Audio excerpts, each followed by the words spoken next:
ఎన్నికల్లో గెలవనివ్వకుండా, అదేవిధంగా మంత్రిత్వ శాఖలు కూడా సరి అయినటువంటి వారికి ఇవ్వకుండా, చివరికి అడుగడుగున అవమానపరిచి వారు రిజైన్ చేసే స్థాయికి వారిని తీసుకొచ్చినటువంటి సంఘటనలు, ఇవన్నీ కూడా కార్యకర్తలతో చర్చించి ఏ విధంగా వీటిని ప్రజల్లోకి తీసుకువెళ్ళాలి అనేటువంటి కార్యాచరణని సూచించుకోవటానికి ఇవాళ మేమందరం కూడా ఇక్కడ సమావేశం అవటం జరిగింది. బాబాసాహెబ్ అంబేద్కర్ గారిని ఇందాక నేను చెప్పినట్లుగా నిజంగా భారతీయ జనతా పార్టీ మాత్రమే గౌరవించింది. వారికి భారతరత్న ఇచ్చిన, పార్లమెంట్లో వారి చిత్రపటాన్ని పెట్టిన, అదేవిధంగా వారి జీవితంతో ముడిపడినటువంటి 5 ప్రాంతాలని కూడా పంచతీర్థులుగా అభివృద్ధి చేసిన, వారు ఉన్నటువంటి ఇల్లు ఇదే 26 అలీపూర్ రోడ్లో ఉన్నటువంటి గృహాన్ని సైతం దాన్ని అభివృద్ధి చేసిన, ఇదంతా కూడా భారతీయ జనతా పార్టీ చేసింది. కానీ 75 సంవత్సరాల స్వతంత్ర భారతదేశంలో 65 సంవత్సరాల అధికారంలో ఉన్న కాంగ్రెస్ పార్టీ ఏనాడు పట్టించుకోలేదు. అదేవిధంగా రాజ్యాంగానికి ఏ విధంగా కాంగ్రెస్ పార్టీ తూట్లు పొడిచింది. వారు ఎన్నికల సందర్భంలో ఏమన్నారు? రాజ్యాంగాన్ని భారతీయ జనతా పార్టీ మార్చివేస్తుందని చెప్పి వారు చెప్పారు. కానీ 106 సార్లు సవరణ జరిగితే దానిలో ఎక్కువ పర్యాయం కాంగ్రెస్ పార్టీ అధికారంలో ఉన్నప్పుడే సవరణలు జరిగాయి. ఆ సవరణలు కూడా వారి స్వలాభాన్ని దృష్టిలో పెట్టుకుని, వారి ఓట్ బ్యాంకుని దృష్టిలో పెట్టుకుని చేశారే కానీ సామాజిక న్యాయం కోసం సమాజంలో ఉన్నటువంటి వారికి నిజమైనటువంటి సంక్షేమాన్ని లేకపోతే అభివృద్ధిని అందించడానికి వారు ఎప్పుడు కూడా చేయలేదు.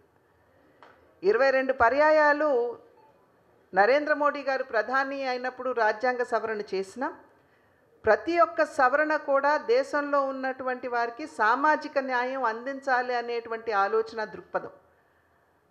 దానిలో భాగంగానే బీసీ కమిషన్కి చట్టబద్ధత కల్పించడం కావచ్చు, నారీ శక్తి అధినియం అని మహిళలకి చట్టసభలో 33% రిజర్వేషన్ కల్పించే విధంగా మార్పు చేయటం కావచ్చు.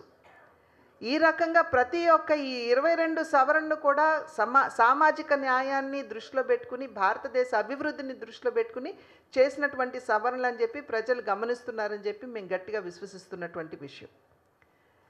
కనుక ఇవన్నీ కూడా ఇవాళ ఇక్కడ చర్చించుకుని ఏ విధంగా ప్రజలు మొన్న ఒక నెల రోజులు అనుకుంటాను, నెల రోజుల క్రితం కాంగ్రెస్కి చెందినటువంటి కర్ణాటకలోని ఉప ముఖ్యమంత్రి డికే శివకుమార్ గారు వారు ఇచ్చినటువంటి స్టేట్మెంట్ ఏమిటి అని చెప్పి మనం పరిశీలించినట్లయితే, ముస్లిం మైనారిటీలకి అదనంగా 4% రిజర్వేషన్లు మేము కల్పిస్తాము, దానికి కావాలంటే రాజ్యాంగాన్ని మార్చివేస్తామని అన్నారు.